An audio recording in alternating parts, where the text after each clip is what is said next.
नमस्कार, आप देख रहे हैं रिप्रेजेंट इंडिया न्यूज़ और मैं हूं मनीषा श्रीवास आपके साथ। 2024 लोकसभा चुनाव में नागपुर से उम्मीदवार रहे नितिन गडकरी के भारी मतों से जीतने के बाद नागपुर में खुशी का माहौल है। तो वहीं भारतीय भूमि विकास मंडल के अध्यक्ष एडवोकेट दादा साहेब वलथरे ने केंद्रीय मंत्री नितिन गडकरी के भव्य स्वागत हेतु कार्यक्रम करने के उद्देश्य से 16 जून 2024 को चर्चा सभा का आयोजन किया।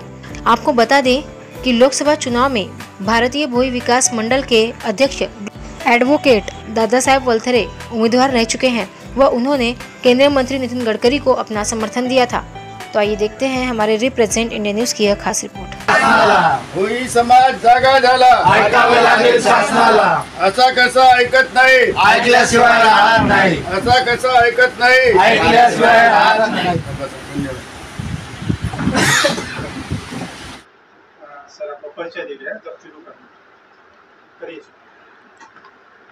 मी ॲडव्होकेट दादासाहेब वलथरे, अध्यक्ष भारतीय भूमि विकास मंडळ नागपूर।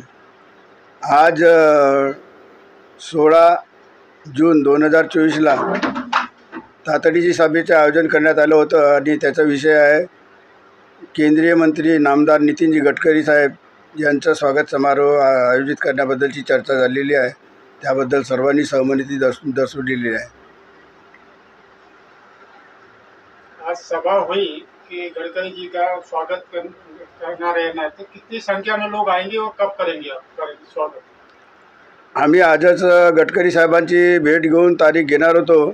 मी चौकशी केली असता ते 5-6 दिवस नागपूरमध्ये आहेत नाही आणि आम्ही ती तारीख घेण्याकरता आमचे पदाधिकारी संपर्कामध्ये आहेत। लगेच त्यांनी तारीख दिल्याबरोबर आम्ही तो कार्यक्रम घेऊ। पण आता पावसाळ्याचा मान्सून सीझन सुरू झालेला आहे, त्याच्यापूर्वीच तो कार्यक्रम होईल आणि त्या कार्यक्रमात सुमारे 5-6 हजार लोक आमचे या नागपूर शहरातून आणि नागपूर जिल्ह्यातून आणि आजूबाजूच्या भंडारा, गोंदिया, चंद्रपूर, गडचिरोली, वर्धा या 5-6 जिल्ह्यातून आणण्याचे प्रयत्न राहतील। खासदार निवडणूकमध्ये खासदार म्हणून उभे होते आणि नंतर तुम्ही नितीन गडकरी यांना समर्थन दिला, तर समर्थक कोण से तुम्हाला काही आश्वासन दिला होता का गडकरीजीने की तुमच्या समाजासाठी काही करणार?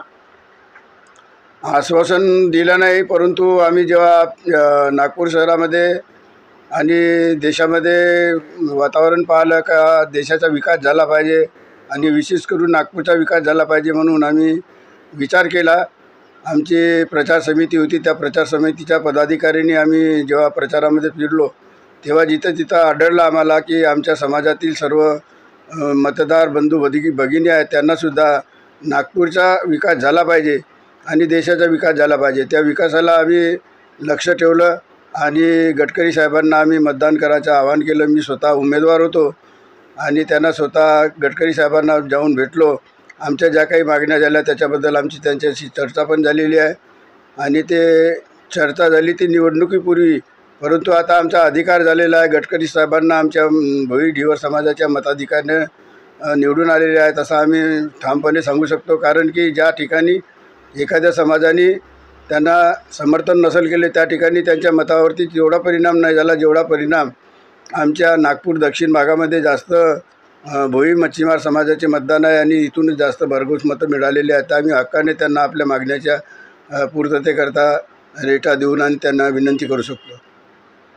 गडकरी साहेबांचं स्वागत करण्याचा उद्देश काय आहे? गडकरी साहेबांचा स्वागत करण्याचा उद्देश म्हणजे असा आहे की आमच्या समाजाकडे आतापर्यंत अनेक शासनकर्ते जे झाले आहेत, मंत्री, या लोकांनी दुर्लक्ष केलेलं आहे, परंतु आपल्या शहरातला एक धडाडीचा नेता लाभलेला आहे देशाच्या राजकारणामध्ये आणि आमची राजकीय मागणी जी आहे आमच्या समाजाला अनुसूचित जमातीची म्हणजे शेड्यूल ट्राईबची मागणी मिळाली पाहिजे ही एक मागणी आहे।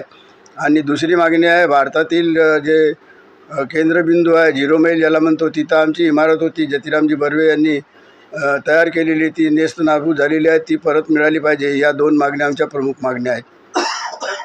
गडकरी सरांचा तुम्ही सत्कार करणार आहे, आपल्या समाजाला भुई समाजाला काय तुम्ही आवाहन करणार आहे की किती संख्यामध्ये भुई समाजाने स्वागत समारोहामध्ये उपस्थित राहिलं पाहिजे? आणि या मागण्या पूर्ण करण्याकरिता आम्ही त्यांचा सत्कार करतो। आज एकमेव उद्देश नाही आहे, तर माझ्या सर्व समाज बांधवांना विनंती आहे की आमच्या समाजातील आतापर्यंत खासदार ज्योतिराम बर्वेनंतर दुसरा खासदार झाला नाही. इतकंच नाही तर आमदारसुद्धा कोणी झालेले नाही.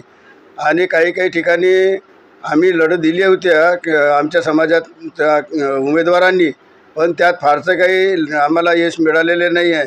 परंतु आमच्या भोई समाजाने 2019मध्ये भारतीय जनता पार्टीमध्ये पक्षप्रवेश केला होता आणि तो पक्षप्रवेशसुद्धा योगायोगाने खासदार आणि मंत्री आमदार नितीनजी गडकरी यांच्या हस्ते आमच्या पक्षामध्ये प्रवेश झालेला आहे. तर आमची अशी एक अपेक्षा आहे ती आमच्या ज्या भोई समाजाला, दुर्लक्षित समाजाला कोणत्याच पक्षाचे लोक तिकीट देत नाही, राजकारणामध्ये आणण्याचे प्रयत्न होत नाही, मग ते जिल्हा परिषद असो, पंचायत समिती असो किंवा विधानसभा असो. तर याकरिता आम्हाला तिथं मागणी करायची आहे आणि ही मागणी पूर्ण करण्याकरिता हजारोच्या संख्येमध्ये माझ्या समाज बांधवांनी आलं पाहिजे, तरच ती आपली मागणी पूर्ण करू शकतो. म्हणून मी माझ्या समाजातील लोकांना, विशेष करून बंधू भगिनींना आणि जाणकार जे सुशिक्षित आहेत, नोकरीवर आहेत, धंदेवाईक आहेत, व्यापारी आहेत, त्यांना आणि विद्यार्थ्यांनासुद्धा माझं आव्हान आहे की त्यांनी या जी काही तारीख मिळेल, आम्ही लवकरच तारीख घोषित करणार आहोत. 2-3 दिवसामध्ये त्यांना पत्रकं मिळून जातील तारीख मिळाल्यानंतर.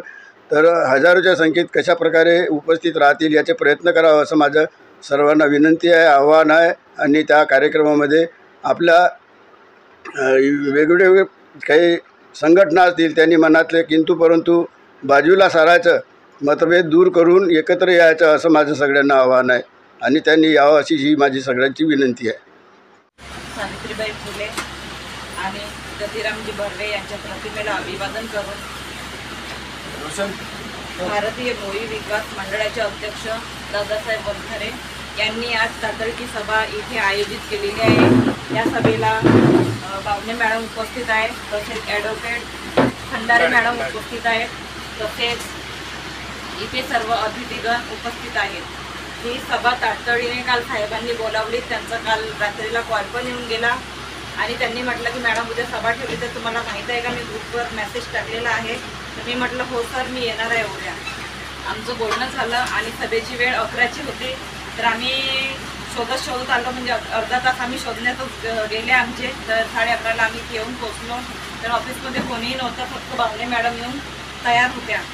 म्हणजे कसं आपल्याला वेळेची बचत कशी करायची ते सुद्धा आपल्याला माहीत नाही. 11चा वेळ घेतो, 12-12:30 आपल्याला सर्व गोळा होत वाजते. तर ह्या सभेबद्दल म्हणजे खूप काही आतापर्यंत सर्वच जण बोलले, सर्वांनी आपली मते मांडली. सर्वांच्या मतांना मी सहमत आहे. जशी साहेबाची स्थिती झाली तशी माझी पण झाली आहे माझ्या गावामध्ये. कारण मी पण माझी ग्रामपंचायत तामसवाडी लढवली आहे आणि तिथे कुणबी समाज आणि ढिवर समाज खूप जास्त प्रमाणात आहे. आणि त्या गावामधून 2 ढिवर समाजाच्या सीटा लढल्या. त्यावेळेस आपला समाज कसा जागृत होईल आणि आपल्या समाजाला आपली समाजाची सीट कशी काढता येईल, त्यासाठी आम्ही सर्व समाज बांधवांना एकत्र केलं.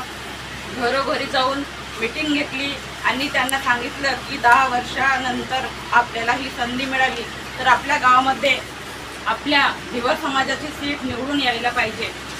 तर आम्ही तिथे ज्यावेळेस प्रचार केला त्यावेळेस जी साहेबांची स्थिती होती की त्यांच्या पाठिंब्याला कोणी भोई म्हणा किंवा ढिवर म्हणा कोणी होतं नाही.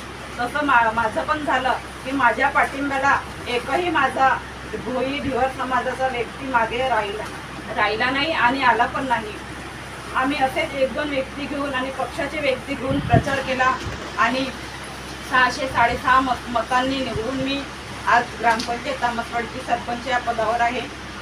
आता बघा आपला समाज जागा झाला की नाही बा, आपल्या समाजाची सीट आहे, आपल्या समाजाचा सरपंच आहे, तर चला मॅडमकडे घरकुल मागणी करू, आपल्या मुलांकरिता काही शिष्यवृत्ती आहे का ते मागू आणि आपल्या गावामध्ये बंधारा मागू. म्हणून आता आपला समाज जागा झाला का नाही बा, आपल्या समाजाची सीट आली तर आपल्या मागण्या पूर्ण होतील.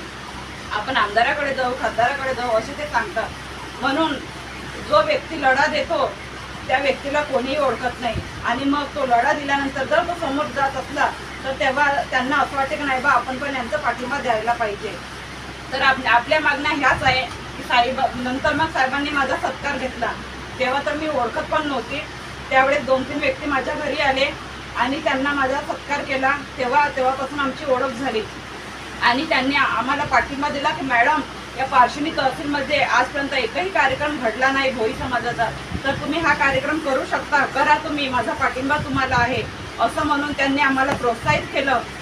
आणि जे जीवन रक्षक दल आम्ही स्थापन केलं, त्या जीवन रक्षक दलाच्या मुलांची आम्ही मीटिंग घेतली, सर्वांना बोलावलं. तर सर्व इच्छुक होते की मॅडम आपल्या गावात आपला भोई समाजाचा कार्यक्रम झाला पाहिजे, म्हणून सर्वांनी आम्ही प्रोत्साहन दिलं आणि सर्वांनी आपापल्या परीने तयारी करून 15-1 महिन्यामध्ये तो कार्यक्रम आम्ही उभा केला.